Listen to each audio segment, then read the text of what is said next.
And we're live. So guys, big picture for the day, right? Because you know this is kind of what we do. We like to think about the big picture before we get started.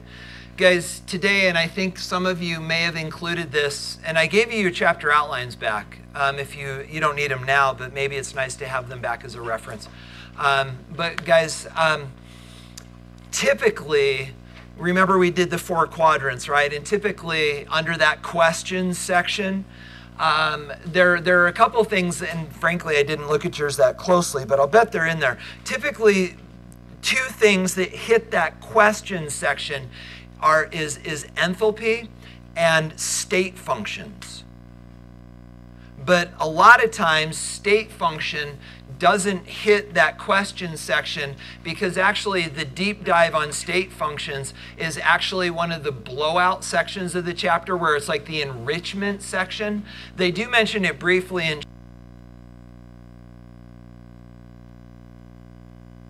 to get it. So guys, with that in mind, let me explain to you what we're going to do today.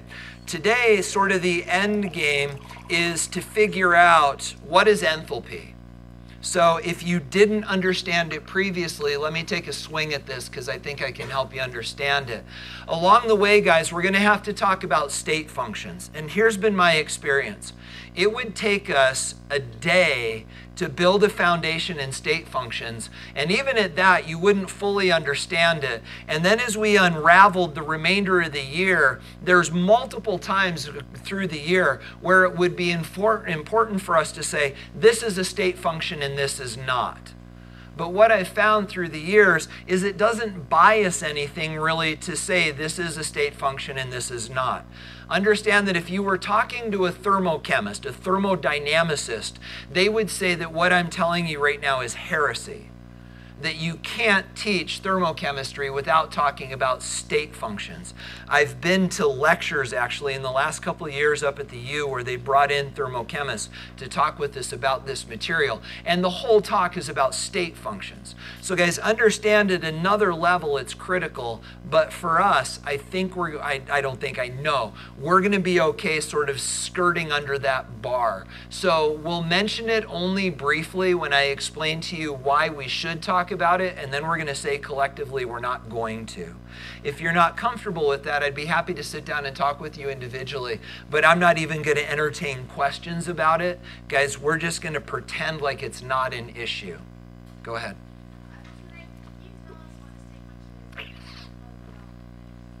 Well, the only time you would have ever known is if you'd read about it. So fundamentally it's this. State functions are properties of substances that have nothing to do with how they got there. You're nodding your head like you understand, but you don't.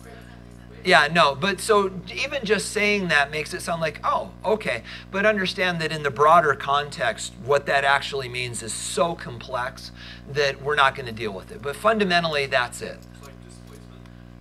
Again, we're not doing questions, so we're going to pretend that didn't happen.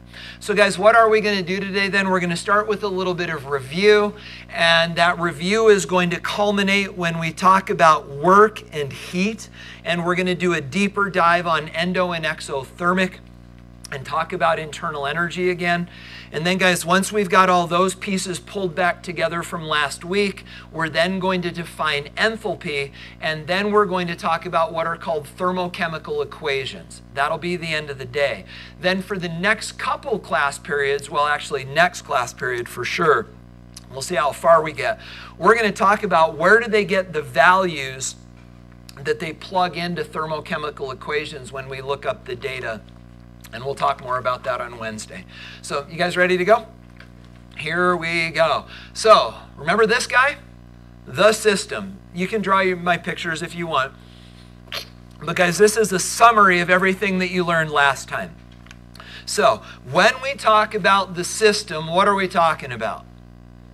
The piece of the universe that we're studying. So guys, who gets to decide what's the system? We do, and you're going to get good at that because, guys, the better job you do of defining your system, the easier the math becomes, and that's good for us. So, guys, we're going to pick a system, and we want our system to be complete, but not more than complete. So guys, once we pick the system, what's everything else? The surroundings, right? The surroundings, we could write an equation. Surroundings equals universe minus system. Huh? That makes sense. It's everything else. So guys, once we identified this, we then talked about this idea. There's only two kinds of energy, kinetic and potential. And we will abbreviate those for right now, EK and EP, E sub K and E sub P. And guys, we've got kinetic energy, we've got potential energy. We talked about that interesting idea that potential energy is stored energy, and in order to store energy, it's all about position and attraction. That made good sense to us when we were thinking about gravity, but then we talked about the idea that the subatomic chemical world works the same way. The attraction tends to be electrostatic, and the position tends to be ionic, covalent, and intermolecular forces that provide places where energy can be stored. Then we've got kinetic energy, which is the energy of motion, and we've got this idea now that kinetic and potential energy are interconvertible, and when these things interconvert, there's no net loss in energy. And then we also said quickly that the sum of these we call internal energy. You guys good on that? Okay, so guys, after that we then said this. If we want to change the energy of the system, be it up or down, there's only two ways we can get energy in or out of a system. And what are those? They are heat and work. And guys, if you remember, we said that work is abbreviated W and heat is abbreviated Q. How are we doing? Is it all coming back to you? Okay, guys, there's one other thing that we said last time that isn't in the notes. Maybe I'll add it for next time, next year. But guys, there's one other thing we've got to be clear on so that we're building that foundation for today. Guys, not only are we going to talk about systems, but in this class, our systems are always going to be closed. Do you remember that idea? When we say closed, what cannot get in and out? Matter, and therefore the law of conservation of mass holds true, but energy can get in and out. And again, that was when we initially talked about work and heat. So guys, let's call time out. What else do we need to talk about? Anything you want to touch on there? You guys good? Okay, closed systems, heat, work, you're good. Okay, so guys, now what we're going to do is we're going to take these ideas and actually, I think you guys can all ascribe to these. We talked about this along the way. Please don't write it down if you understood it. We get the idea, guys, that energy can convert from potential and kinetic with no net change, and the only way to get energy in and out of the system is work or heat. Do you buy that? Okay, so you know what, I'm just going to delete this out of my notes because you guys are such dutiful note takers that you're just going to write it down, and there's no reason to. So, boom, boom, boom, boom. Good? Okay. So guys, now what we're going to do is this. We're going to take these ideas of internal energy and work and heat, and we're going to draw a line in the sand. And guys, you've got to get this with me. So what we're going to do now is we're going to start talking about the accounting of energy. We're going to start figuring out how much there is and which direction it's traveling. And guys, when we do that, we need some foundational rules that we can rely on as we're starting to do these calculations. So guys, the rule is this. It's called the first law of thermodynamics. Now guys, at this point I need to warn you. If you make the mistake of Googling the first law of thermodynamics, of course, it's going to take you to Wikipedia. And if you start reading through what it says about the first law of thermodynamics, you're going to have to dig long and hard to find this. So guys, what I'm going to give you is our working application of the first law of thermo. Understand that this is way bigger than this. You want to get really crazy, wait until we start talking about the second law of thermo. It gets even worse. So guys, if you're looking for more support on this, do not go to Wikipedia. Your brain is going to go, pow. Just work with our definitions. So guys, it's fundamentally this. What we need to glean from the first law of thermo is simply this, that energy is never created or destroyed when changing forms or transferring between a system and its surroundings.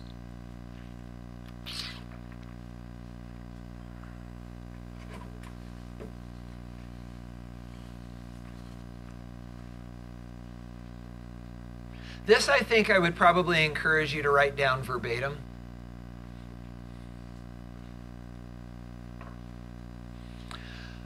And you'll see why in a second. But it says energy is never created or destroyed when changing forms or transferring between a system and surroundings. So guys, what I'd like to do is I'd like to parse this sentence with you and see if you can make the connections. So guys, what are the actions that are taking... Oh, you're not done writing. Sorry. I'll be up here.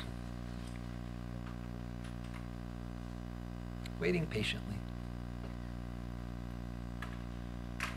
Are you done? Hey.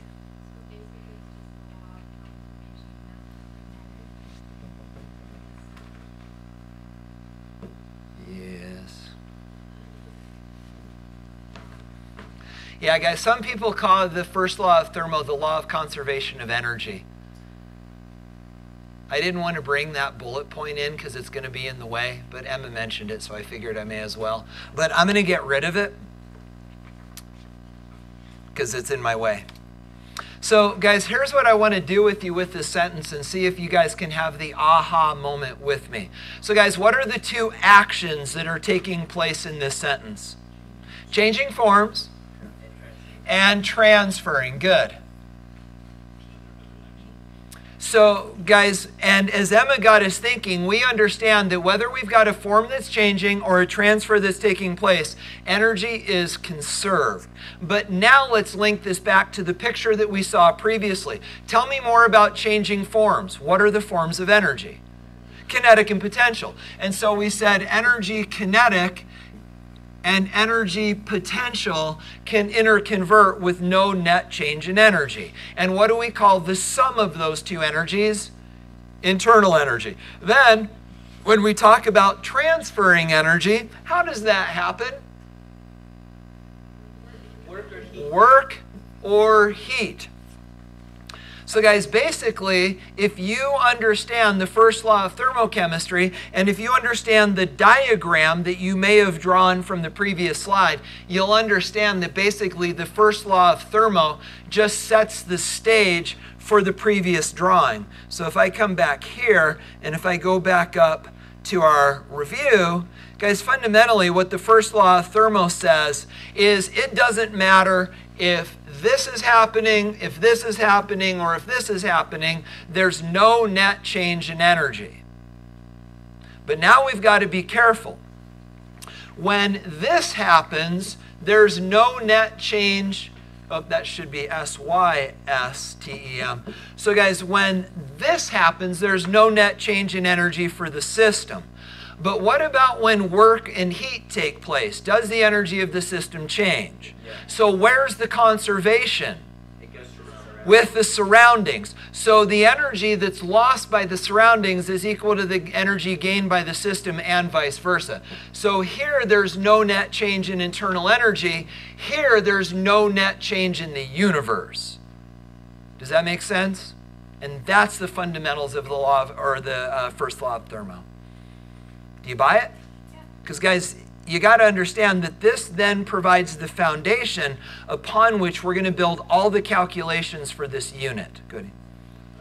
So, could you just say energy is either created or destroyed, or is that false? Well, so you've got to be really careful because we say that, right, even with the law of conservation of mass. We say energy is never created or destroyed. There's really a ... at the end of that. Energy is never created or destroyed in simple chemical processes. Or matter is never created or destroyed in simple chemical processes. We also know that Einstein says E equals mc squared. And energy and matter interconvert all the time, which brings up an even bigger issue because now we've got energy, first law of thermo, and we've got mass, law of conservation of mass. And if both of those are conserved, how does Einstein make sense of the bigger picture? We're not going there, don't ask. So, but guys, understand that when we're dealing with fundamental chemical processes, when you get closer to the nuclear world, then all of a sudden all bets are off. You good on that? Okay. Were you about to take us somewhere weird, Matt? Don't go weird. Does it have anything to do with us understanding this? No. Okay, then let's keep going. So guys, now that we understand that, what we've got to do is we've got to start setting the stage for some of the accounting. So we are now going to do a deeper dive on internal energy. Now guys, this is review. You already know what internal energy is, right? What is it? The sum of the kinetic and potential energies in a system. So guys, please be judicious about the way you take notes, especially early on, because you already know this stuff. So guys, here's the trick. In order for us to study the energy of a system, we've got to understand, we've got to measure all of the energy in the system, which we call internal energy. It's abbreviated E, and it's the sum of all the kinetic and potential energies in a system. So we can simply say this. This you already knew. Yeah?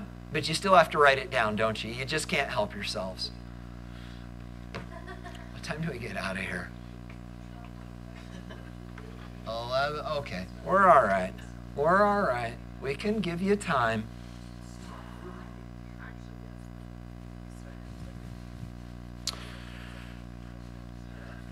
So guys, I'm going to actually pause to let you write this down, because the next thing that we're going to talk about,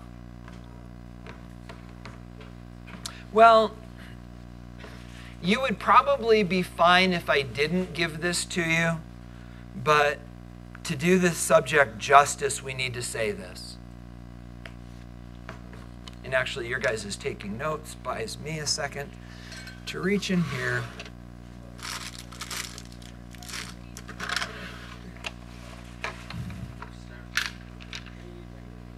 You guys all caught up?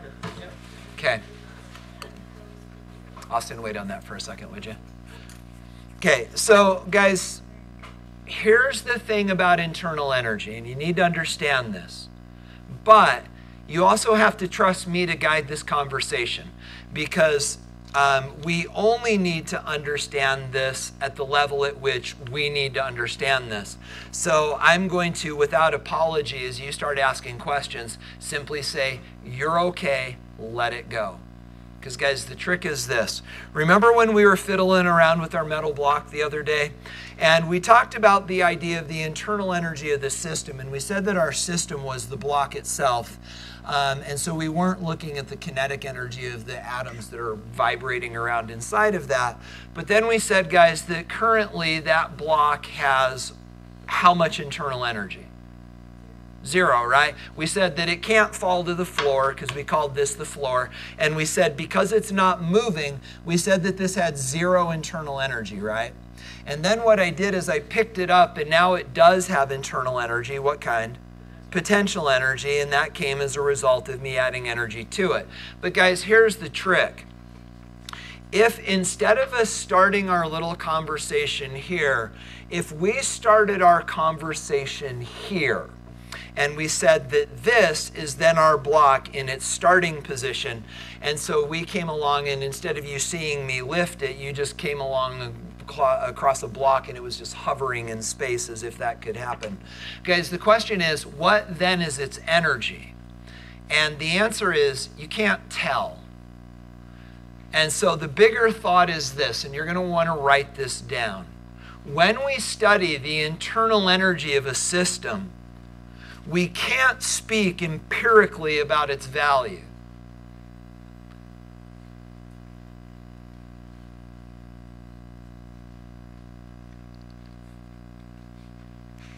And guys, after you're done writing that down, I think it's going to be important for us to define a term. Yeah, empirical.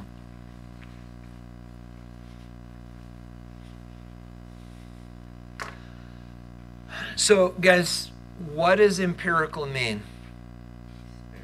Experimental. I like experimental. Measured in lab, if you will. So guys, fundamentally then, are you at the point where you can learn, or are you still taking notes? Because those aren't the same. Are you at the point where you can learn? Okay, so guys, fundamentally what we're saying is this. There's no such thing as an energy meter.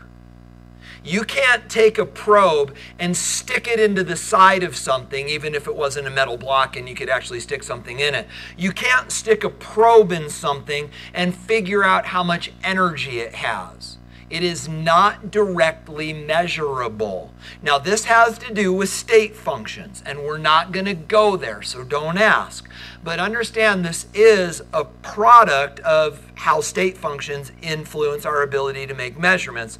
But guys, fundamentally the deal is this, and this is what you need to know. You can't directly measure internal energy. There's no way to empirically make that measurement. So now you're thinking, wait, we're doing thermochemistry, and thermochemistry is about quantifying energy, but now you're telling me you can't measure energy. And you can't. But guys, what you can do is this. You can measure energy change. And that's the sneaky back door.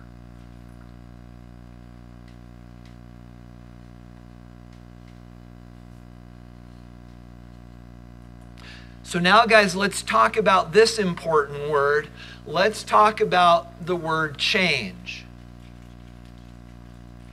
So guys, we understand, or at least we're talking about, if we don't understand yet, this idea that you can't directly measure energy, but what we can do, and I'll show you a practical example in a second, but we can't directly measure energy. What we look for are energy changes. So guys, what are the changes that we're looking for that indicate that energy is changed for a system? So if you think back to our original example, what changed that told us that this thing now has more energy?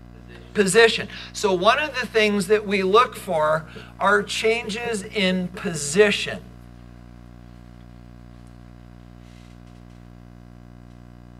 And that would help us get a sense of maybe potential energy.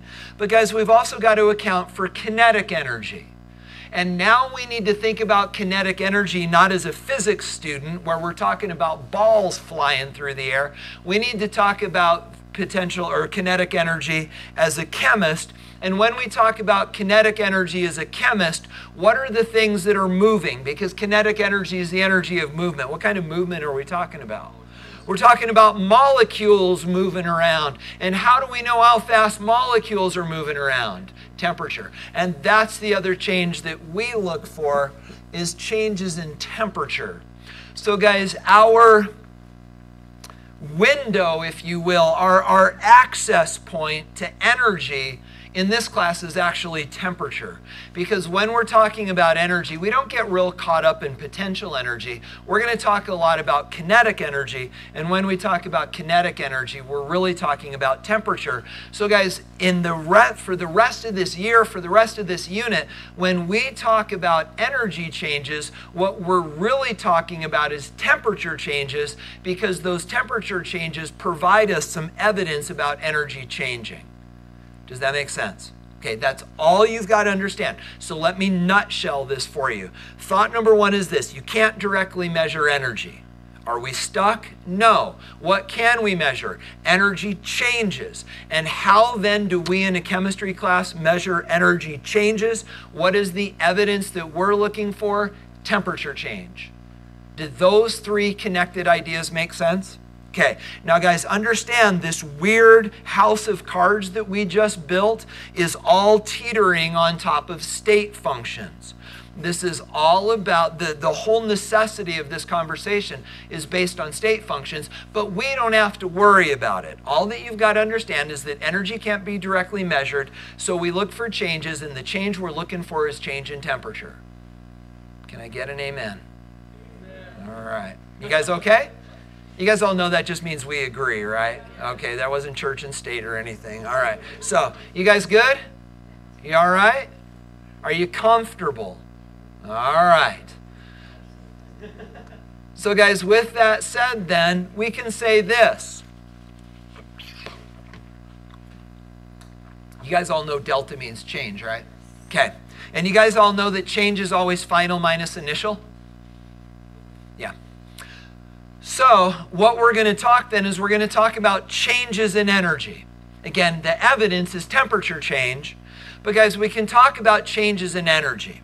But when we do, we can then talk about a final energy and an initial energy. So what about this? What if the final energy is bigger than the initial energy? What happened to the system? Did its energy go up or down? It went, final is bigger than initial. It went up. So guys, if final is bigger than initial, then delta E is positive. And then conversely, if final is smaller than initial, delta E is negative. Because I like that you're writing this down somewhat dutifully, but what you're going to find out is that this idea hinges on a really big point that we made last time and we're about to do again. But I want you to write it down, and then we're going to talk about that important idea. It's the significance of location. Are you done writing? You're okay? Okay, so let's have the conversation, and then I'll show you the picture. So guys, the idea is this. You said, I think you saw it, if final is bigger than initial, then delta E is positive. What does a positive change in energy means? The energy went up. And if the final is smaller than the initial, the energy went down. But wait a second. I thought energy was conserved. How can energy go up and energy go down if energy is always the same? That's it. It's a question of system and surroundings. So guys, when we say that the change in energy is positive, the change in energy is positive for what? The system. So guess what the change in energy is for the surroundings? The same but negative. Does that make sense? Because guys, energy is conserved. Remember, that's our accounting standard. That the amount of energy lost and the amount of energy gained through work or heat is a wash. It's equal. So if we say that delta E is positive, we're saying that for the system. If we're saying that delta E is negative, we're saying that for the system. But guys, all of this logic only holds true if you are where? In the system. If this were a physics class, the alligators would have to flip directions. Because guys, in physics, traditionally, your frame of reference is the surroundings. But in here, our frame of reference is the system. Yeah?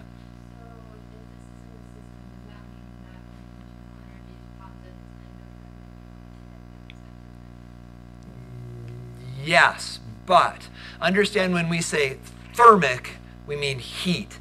And that's actually what we're going to do next, is talk about what allows us to talk about just heat. But your idea, Emma, is right on. That if so, we in a minute will call this endothermic and we'll call this exothermic. So energy added to the system is endo and energy leaving the system is exo. We're not quite ready to go there yet. Okay, but guys, do you understand the idea that this is all about where we're located? Guys, if we're going to keep with these conventions of positive and negative, it's all about location. So let's go back to our previous drawing and let's look at this. So here's what we know. When we talk about our system and surroundings, here's what we know. We know that kinetic and potential energy can interconvert, and that doesn't change total internal energy. You guys good on that? Okay. Now we also know that the way to get energy in and out of a system is work and heat. But now guys, let's add this idea of position. So the idea goes like this. Now let's take work and heat and let's break it up. So now we have directions. Now, guys, remember what we said. If this energy in the system goes up, that's positive. If the energy in the system goes down, that's negative. But again, where does that require you to be? In the system, right? Our frame of reference in this class is always us in the system. Understand, if we were in the surroundings, the numbers would be the same. It's just the signs would change. So now let's talk about work and heat and how that relates to this picture. So guys, let me zoom into this so that you can see it better. So let's talk work and heat. And now, can you see that better? Does that help? Okay. So now guys, let's give this, oh, I don't remember where this goes next. Hold on a second.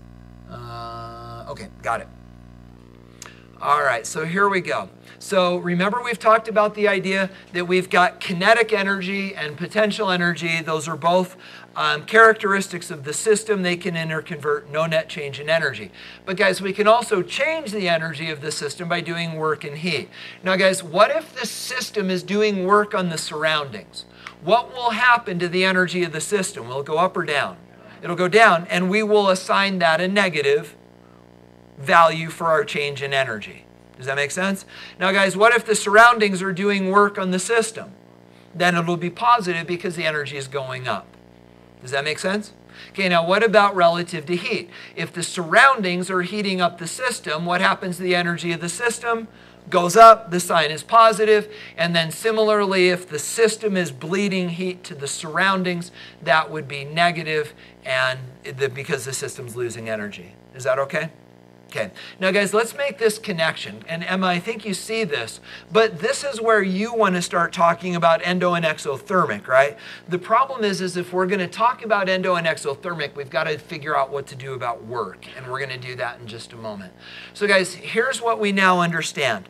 We understand that when we talk about energy, what we really talk about is energy change. And energy can change through the conduits of heat and work. And because we're always in the system, we can now assign signs to these changes. So anytime energy is going in, whether it's through heat or whether it's through work, that's a positive change because we're looking at the energy of the system. And similarly, when energy goes out, that's negative. Does that sit okay with you? Okay. So guys, with that as a foundation then, we are now ready to take this big step. So you guys are good with the idea that work and heat are the only way to get energy in and out of a system? You're good? Okay. Here we go, guys. Time to talk about enthalpy.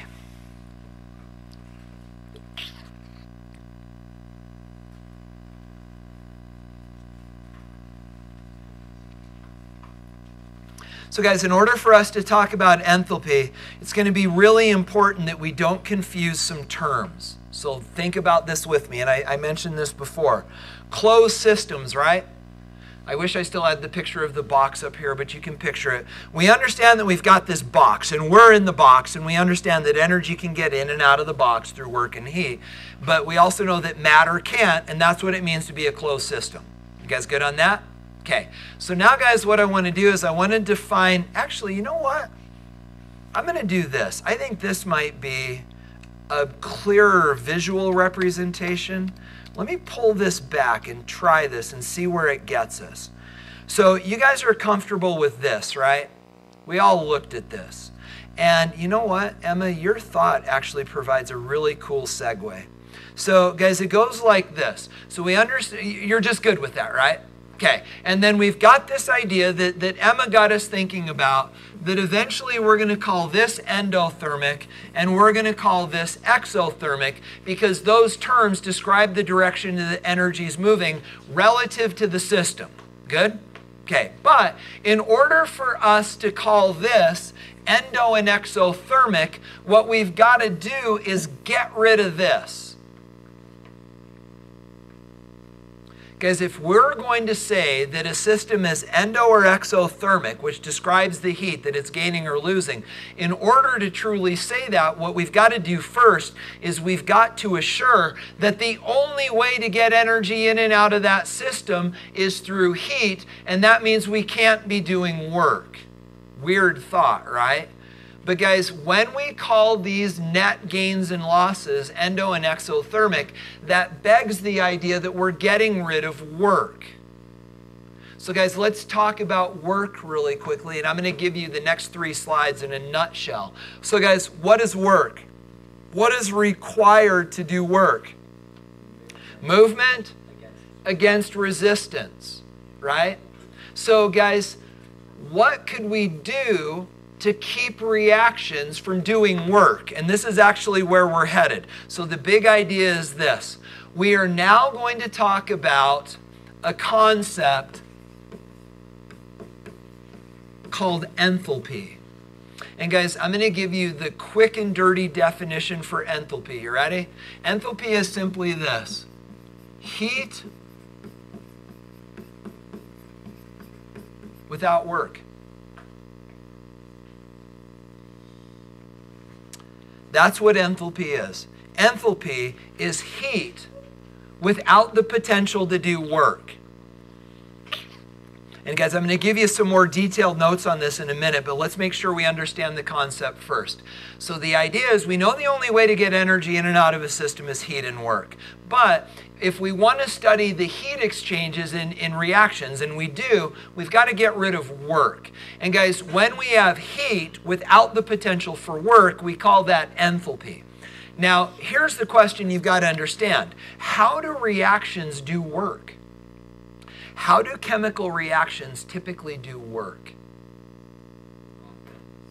Yeah, they move, right? How do chemical reactions move? They expand.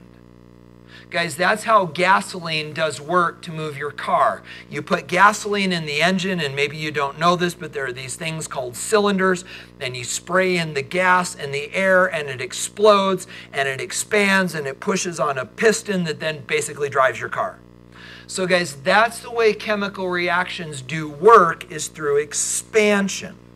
And there's resistance to the expansion, and now they're doing work. So guys, the question then is, how can we keep reactions from doing work? Well, we can't keep them from expanding. If a reaction's going to expand, it's going to expand. And there's nothing we can do about that. So guys, we are going to now get rid of work. But we can't do that by getting rid of expansion. So what's the only thing left that we can get rid of? Resistance. And guys, that is actually how we think about this idea of enthalpy. So the idea is this. What is enthalpy? Enthalpy is heat without the potential for work. So how do we keep reactions from doing work? Well, we can't keep them from expanding. What we can do is keep them from experiencing resistance, and if they can expand without resistance, then they're not doing work, and if they're not doing work, then the only way they can gain or lose energy is through heat. Was that crazy? Let me bring that back together for you into some notes that I think will now make more sense. So guys, the idea is this. When we talk about enthalpy, when we study enthalpy, the study assumes that we're talking about chemical reactions that take place at constant pressure in what we call open containers.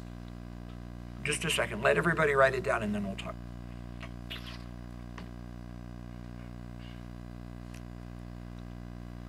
And guys, understand that open container, which I've underlined, is totally fair game on the AP test.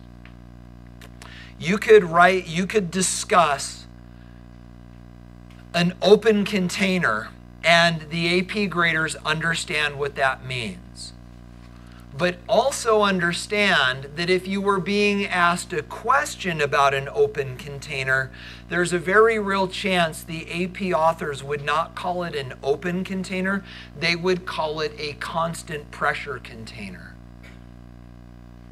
So you're welcome to use either one, but understand that the AP authors will probably use the word constant pressure container. Yeah, and that's what we need to talk about. And Catherine, I know you have questions, but I want to add something to this before we talk about them. Not yet.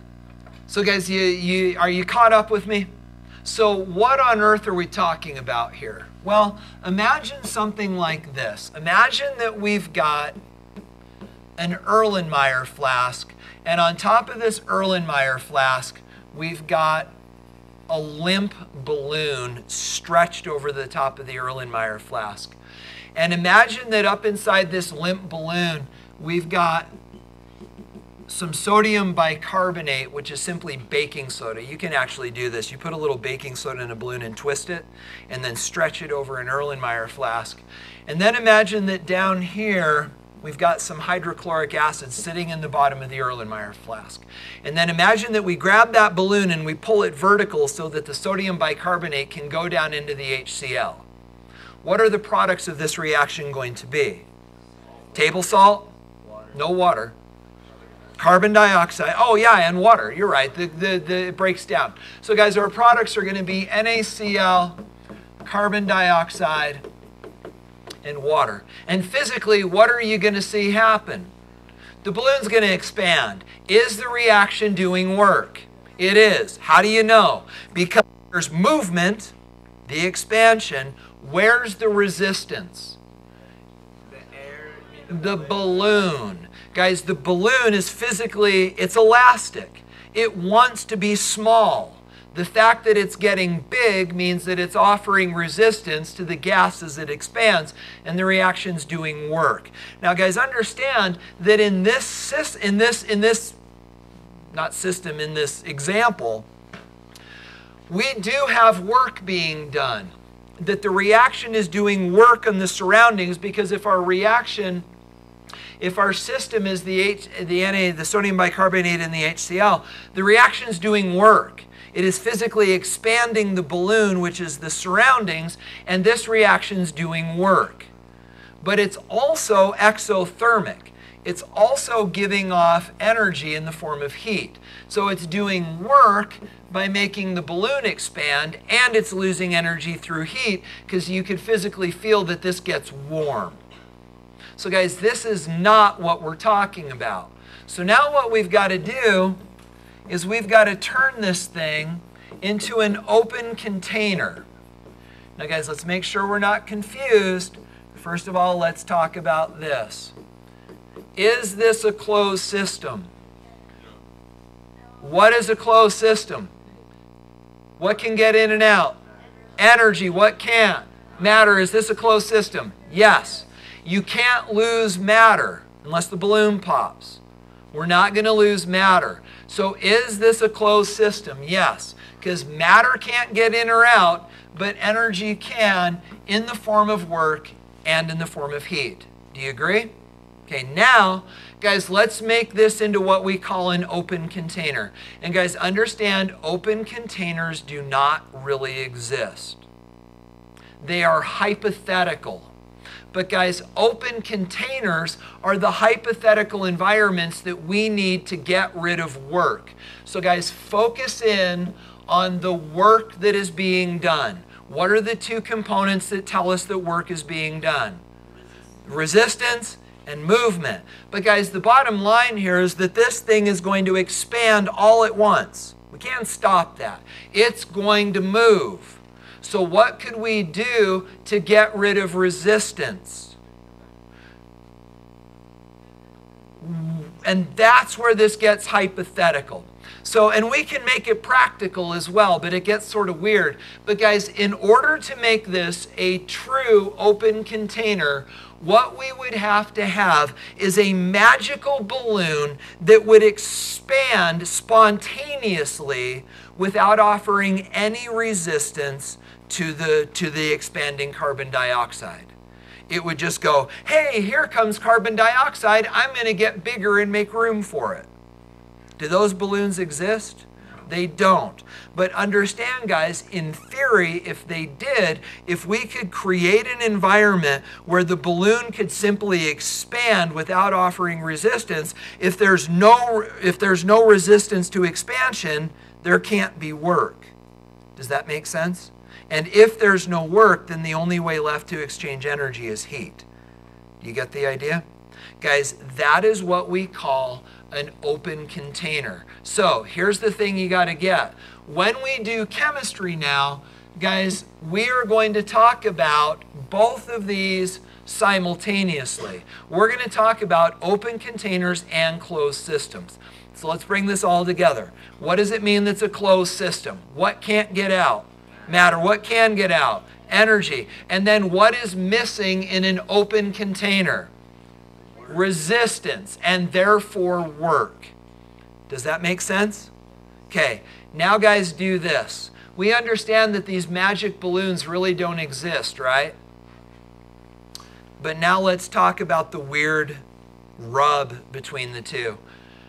Could we find a way to do this reaction again so that it actually didn't experience resistance? What could we do? Take off the balloon, right? But now it's not a closed system. See, guys, you technically can't have both. You can't have technically a closed system in an open container. Can we create an open container that doesn't offer resistance? Yeah, we could just take the lid off the balloon, and then as the gas expands, it just goes away. And that would work. But can we get close? What could we do? Could we get close to having an open container and a closed system? What could we do? Why? It's still a balloon. Then it's not a closed system. No, but we still want to be able to isolate the gas. I mean, we could do that here on Earth. If we take off the balloon, it'll still just expand, and we could say the room is our container, but that's worthless because it's gone. So what could we do? This is pretty abstract. Make it, it's not, it doesn't need to be abstract. It's not that hard. Have a big container that Yeah, throw a bag on it. Could you imagine throwing like you know, you go to Walmart or wherever you buy your groceries and they have those really limp like bags that you put your apples in? What if you were to tighten one of those around the top? Couldn't that expand without offering much resistance? Sure. And now we're starting to get close. But guys, understand, oh, go ahead.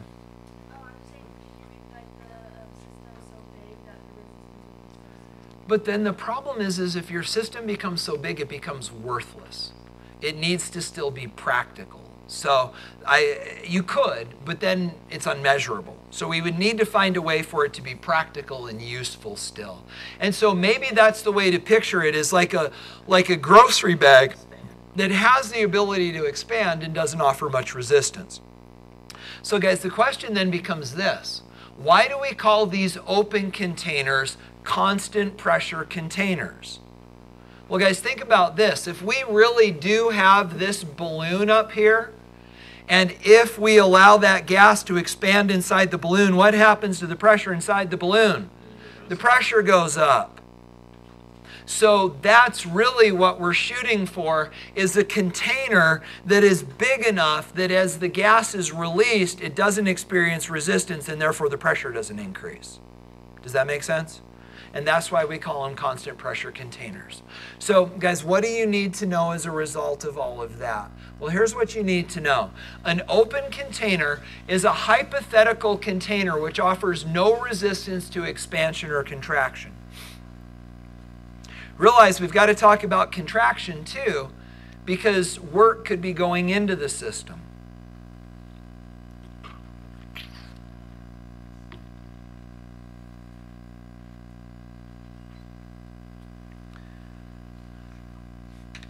So guys, why are these environments so useful to us? If we have one of these containers that offers no resistance, what can no longer happen? Work. So guys, and are you familiar with this symbol? The triple dot? Yeah, the triple dot is the mathematical symbol for therefore. Feel free to use it in your writing and on the test. Well, actually what it does is it reminds you that you're building logical arguments. You're going to find this really important as the year goes on. So guys, because there's no resistance, therefore no work is exchanged between the system and the surroundings.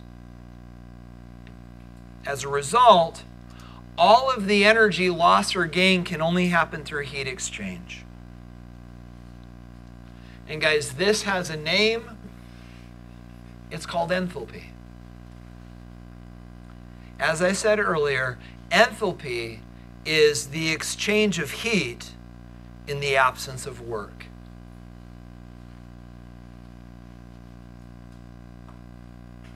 Or if you like it mathematically, we can simply say this: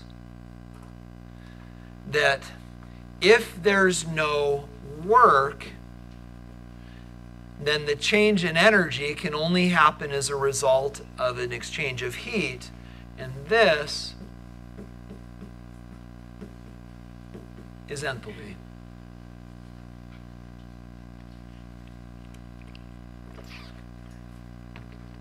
You buy it? You picking up what I'm laying down? You okay? Okay. So guys, maybe if you're not completely comfortable with this, let's just say it. Enthalpy is heat in the absence of work.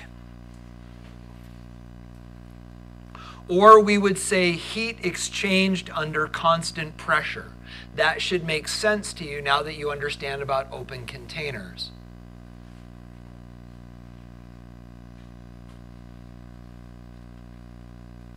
But now, guys, don't shoot the messenger. This isn't my fault.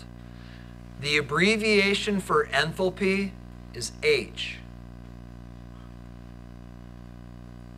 The abbreviation for heat is what? Q.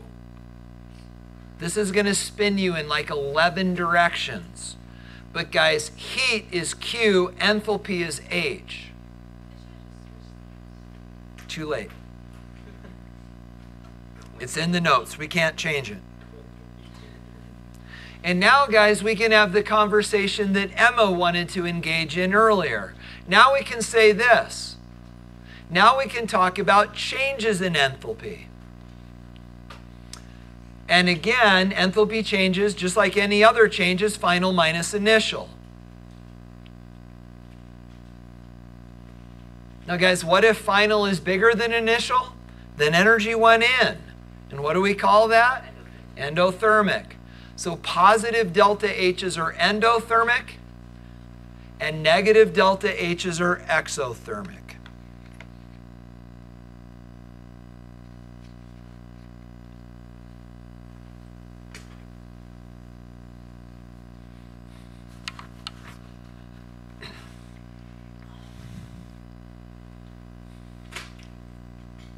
How y'all doing? You okay? We got one more thing to say. Then we're going to wrap this up. You guys good? Okay. So now, guys, let's make this transition. We understand that changes are always final minus initial, right?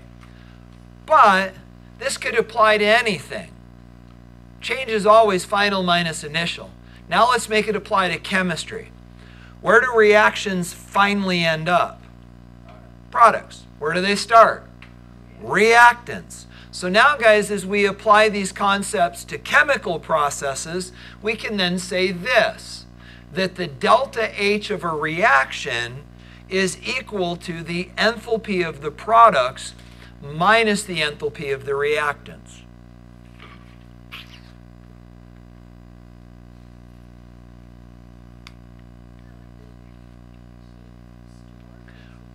Right. Guys, we don't like this, right? I was only going to go there if you guys wanted to go there, but at least a couple of you wanted to go there, so let's go there. Remember what we said. We said that you can't directly measure the energy of a system, right? So how can we talk about the heat or the energy that it has before or after a reaction? We're going to quantify this next time in class. What you're going to find out is that there are tables that provide us information about the heat energy that things have, but we've got to define it. And you're going to find out that the definition is how much energy did it take to create this substance from its component elements. That's our frame of reference. So we're not violating what we said before that said we can't measure energy directly, we can only measure change, but the change that we're going to choose to look at is the formation of a substance from its component elements. So what then would be the enthalpy values for the elements? 0, because they're elements. But then the compounds, you'll find out that it's the amount of energy that's gained or lost when the elements turn into the compound. And we'll get there next time. Okay, so guys, these then are where we start to talk about what are called thermochemical equations. Let me give you an example. You may remember that when hydrogen and oxygen react together, you get water. You may know that that's also the reaction that happened inside that German blimp, the Hindenburg, and killed a lot of people. Not because they fell, but because they caught on fire. It's wildly exothermic. This is actually the equation for that reaction. It's a simple synthesis reaction. 2 moles of hydrogen gas plus a mole of oxygen gas yields 2 moles of water. But now you'll notice that we've got the delta H for the process.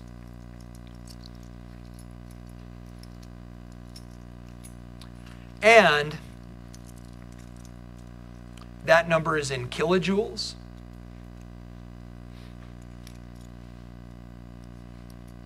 And it's negative.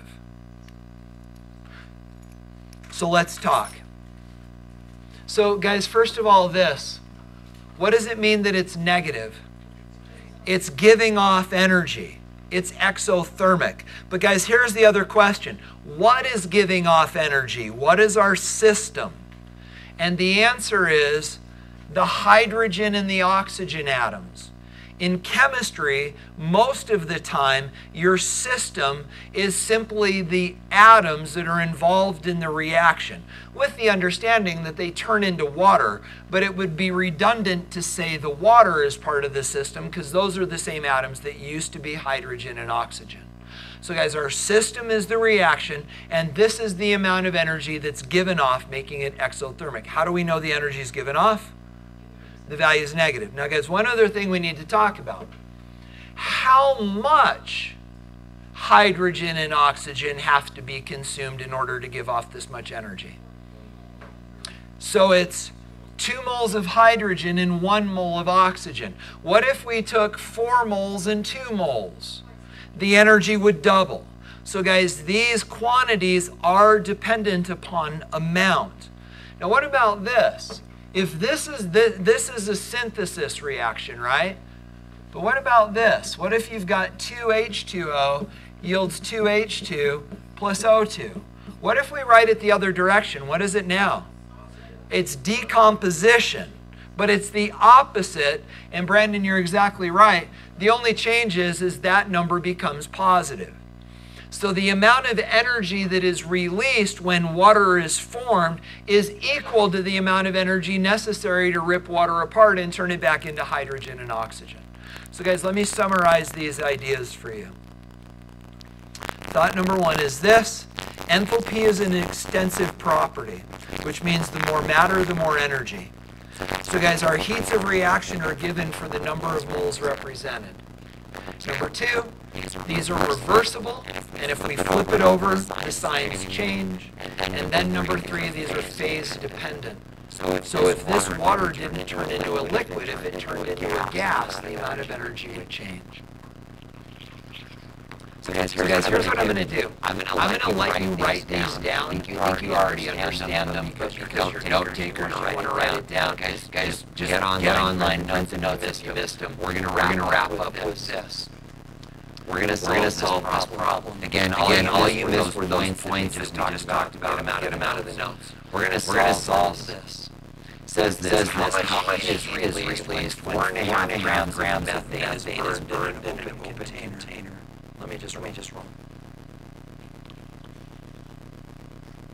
So guys, how much energy is released when 4.5 grams of methane is burned in an open container? So we're going to solve this. In order to solve this, we need this. We need what is called a thermochemical equation. And here's what we know. 1 mole of methane plus 2 moles of oxygen produces water and carbon dioxide, but this reaction releases 890 kilojoules of energy as written. So what we want to know is this. How many kilojoules of energy will this release? Well, it depends on how much methane we're burning. And we are burning 4.50 grams of methane. So guys, to solve this, what we're going to do is we're going to figure out how many moles of methane we have.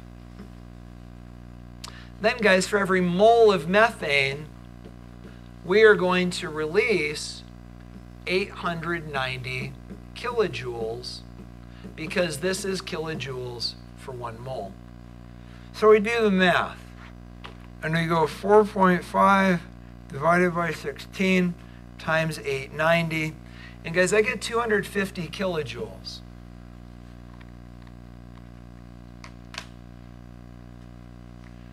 So here's my question. Should that number be negative?